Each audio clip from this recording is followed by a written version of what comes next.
guys and girls, welcome back to Watch the Time. So today I've got another Pagani Design.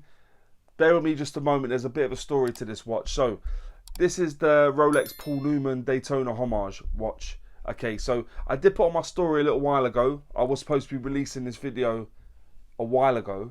There was a massive problem. It was in the country, it's near my house. It wasn't near my house, it was back in China. And long story short, the watch didn't turn up. So I'm a little bit late to this party. I wanted to try and get this video out early doors, but it didn't happen. Such is life. But I made a big point of trying to get it in. I spoke to the Pagani Design official store, and I bought one and got one in. So here it is. Yeah, like I say, the thing is, this watch I was aware of this watch at the back end of 2021. I got a couple of companies talking to me on AliExpress, and they were telling me it's coming out. Are you interested? And obviously I was interested, and then it just didn't go to plan. So hopefully throughout this video, by the end of it, you'll have a clearer indication as to whether it's for you or not. I'm sure you've seen other reviews, but yeah, I'll let you know what I think, and if that makes a difference to your opinion, or if not, you've seen enough of the watch for yourself to make an informed decision anyway. But I do really appreciate you tuning back in, and without further ado, let's get the camera turned around and get on with it. Hi guys and girls, so finally here is the Pagani Design Paul Newman Homage. As I said in the intro, it's been a bit of a nightmare to get the hands on this watch, but here it is. As you can see, I did just opt for the standard packaging from Pagani Design. I don't feel like you need to spend more to get the sort of fancy packaging. I would definitely plump for this one, especially sort of for £10 cheaper. Usual stuff you're going to get inside. You've got the cleaning cloth. I might keep that to the side in case my fingerprints run wild on the watch. Inside you've got the hang tag. You've also got a screwdriver to adjust the bracelet, and you'll see in there I've taken 3 links out for it to fit my wrist, and a little bit of foam to come on. So yeah, not anything amazing. You've got the warranty card and stuff in there. None of it's signed. Never tends to be, but there you go. But let's put that all away. I'm not going to touch upon that for too long, given we've all, at this point, you've probably seen hundreds of Pagani designs. So this is the watch. As I said, it's the PD-1676. It's the Rolex Daytona Paul Newman Homage. And as I said, I did want to bring this watch to you quite some time ago, but unfortunately I've had problems with the post in terms of it not arriving. But here you go, I've finally got one. But yeah, so inside it's running a Mecha Quartz movement. It's a Seiko VK63. I'll bring some information up about that now. The good thing about the Mecha Quartz movement is it sort of combines quartz with automatic. You do have a ticking on the sub dial, but when you activate the second hand on the chronograph, it does give you a pretty nice sweep. So you have sort of like the aesthetic of an automatic, but the reliability of a quartz, and also you can change the battery out, and you haven't got about service and all that sort of stuff. So yeah, that's the Seiko VK63 movement. Reliable movement. I do like Seiko movements. Yeah, and you can't go wrong. But the rest of the construction of this watch, aside from the crystal and the bezel insert, are all 316L stainless steel. So that would be the other part of the bezel. The case construction, the crown guards, the crown and pushers, the case back, which I'll show you a bit more detail in a bit. Solid end links, bracelet and clasp, all 316L stainless steel. The case thickness of this watch, as you can see, I've had problems again getting the sticker off. My luck in it. So the thickness is 13.4 millimeters.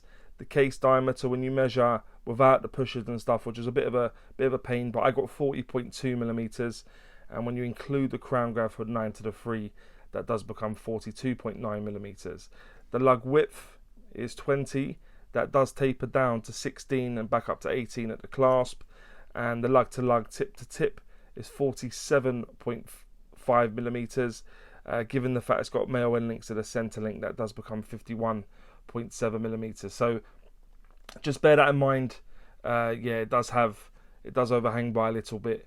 It doesn't hurt in terms of how it looks on the wrist, as you'd have seen on the intro, but just bear that in mind, guys. The case back is screwed down, and it is stainless steel, and actually I quite like it. You'll have a quick look. If it'll focus, that is. Sorry guys. So there we go. That's what it looks like.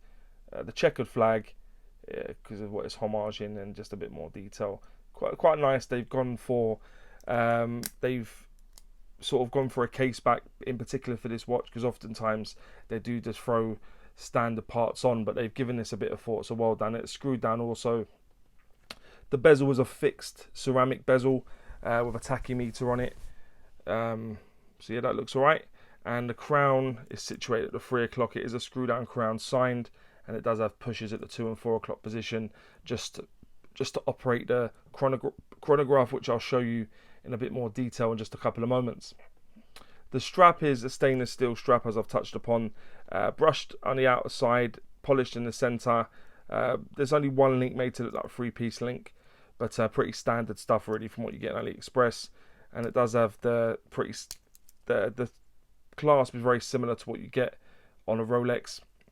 Nowhere near as good as what you get on the Rolex, but fully milled, and it does have a sort of diver's sweaty days extension to give you half a link, and you can push that back in. Also, that's how you operate the micro adjust going there. I don't like those micro adjustments, I've got to say. I do find them to be a bit of a pain in the you know what, but that's what you get anyway.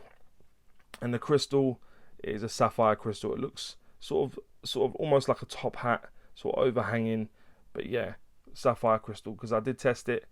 And yeah, there you go. The water resistance of this watch, bearing in mind it won't be certified to any degree, is 100 meters, so that would give you 10 atmospheres of water resistance, and the weight will appear in the top right hand corner. It's in and around 133.5 grams, give or take. So what you've got, let's have a look at the dial now guys in a bit more detail. So let me just take the crown out. So what you have is you've got a minute track. It's hard to make out given the colour, because they've gone for sort of like a black and red, so it makes it quite difficult to really see the fact that it's, just bear with me 1 second guys, it's there, but there is a minute track there, and as I said, you've got battens every hour, sort of silver, and you can sort of like got a gilt part where it's loomed. And I'll bring the loom up now quickly just so you can have a look. Not bad loom, nothing to write home about. A couple of things, it is Pagani, and also it's not a dive watch, so I'm not gonna give them too much of a hard time. But yeah, there's loom on there anyway. Inside that you've got sort of like a I'll go matte white inside there. Just below the batten at the 12 you've got Pagani Design logo with Pagani Design in script writing with Chronograph. I'll set the second hand to start going around so you can have a look at that as well, because also then it gets it out of the way so you can see. And then you've got 3 sub dials. So to operate these sub dials, this one at the 6 o'clock is the second hand for the time, as you'll see it ticking away. The sub dial at the 3 o'clock is for the time, so it's now telling you this is set to 20 past 8 in the evening, given it's got 24-hour clock there. And the sub dial at the 3 o'clock is for the chronograph, so as that goes round each time it will count up in the minutes. And yeah, there you go. So that's the sub dials. As I said, it's a hacking hand winding movement. The only problem is you take that out, put it back in. So yeah, you'll see it will hack at the 6 o'clock. The chronograph's still going round. It does have a ghost position, unfortunately, and it doesn't have a date on it. So I'd prefer them to have not done that. But given the price points these come in at, these watches super inexpensive, it's very difficult given the aesthetic and given the fact they've tried putting some original parts in this rather than stock parts. So I can understand there's a cost involved with that. But yeah, that's the dial, guys. Like the sub dials are quite nice. They're almost done textured sort of vinyl. It looks like a vinyl record, which is pretty cool. But then if I touch, let me unscrew the sub dial, the pusher at the 4. So if you touch it again, it will stop and it will reset, as you said, that jump 1 back because it was one minute it counted up from. But yeah, that's the dial, guys. That's the information of the watch. Yeah, let me just pop it on the wrist quickly for you, give you an idea of what it looks like on my wrist. As I've said many times now, my wrist is just above a 7-inch wrist. And you saw I took 3 links out. I haven't had to touch the micro adjustment, which is fortunate given I don't really like it. And yeah, that's what it looks like on me. Pretty watch. Obviously, no points for originality. But yeah, that's what it looks like on my wrist. fits nicely, and as I said, the lug to lug in terms of the solid end links, excuse me, the male end links, it's not posed massive problems given it still wears pretty well. But it would have been nice if they didn't do that. But yeah, it doesn't hurt the watch too much given it still fits really nicely. But then that'll take me on now to what I think is pants and pucker about the watch. I always start with pants. I like to go on a high with pucker. So what I think is pants is the clasp. It doesn't, in terms of how it articulates and closes, and even the catch closes, it doesn't fit very well. It sort of is a bit too tight there, and it sort of, yes, fits a bit too snug. And also the micro adjustment's a bit pony, if I'm honest. I don't like how difficult it is to use that micro adjustment in terms of taking out the diver's extension, trying to fit in a tool and slide it across whilst balancing a plate on your head. Yeah, not for me really. The loom as well, yeah, I wasn't going to mention it, but the loom, yeah, again, not great from Pagani Design. I would prefer them just not to put any rather than crap loom, because it was a bit substandard, if I'm honest. I'm trying to be nice earlier, but realistically, you don't need any loom. I'd rather not have any loom. I've said it before. Just don't put any. Quite simple. And I would normally mention the male end links, but given the fact it doesn't really hurt the watch, I'll probably omit that on this occasion. So yeah, they're the only two things for now. The clasp in terms of the tolerances, in terms of how it closes and opens and stuff, and the micro adjustment and the loom are things that I think are pants. What I think is pucker is, yeah, the sapphire crystal.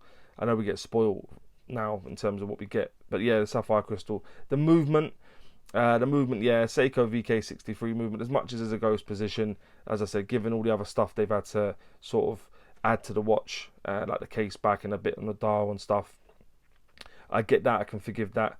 But yeah, the movement's cool. The case back, as you saw, is beautiful.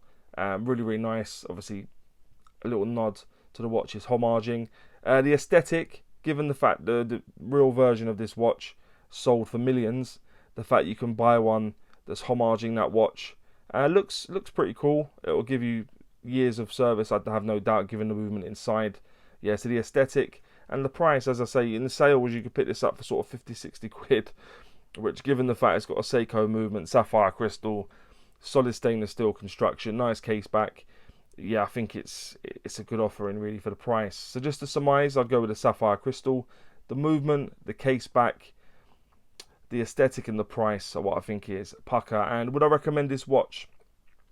Yeah, I would actually. If you want something that sort of pays homage to this watch, the Rolex Daytona Paul Newman homage, then yeah, why not have a dabble with this? Why not have a look? Because it's a decent offering, really inexpensive at the cost of the watches you get now. With some of these, they're almost disposable, aren't they? Let's be honest. You wear them for a little while and then you get rid of them, or you can normally sell them on eBay and get a bit of money back. Why not?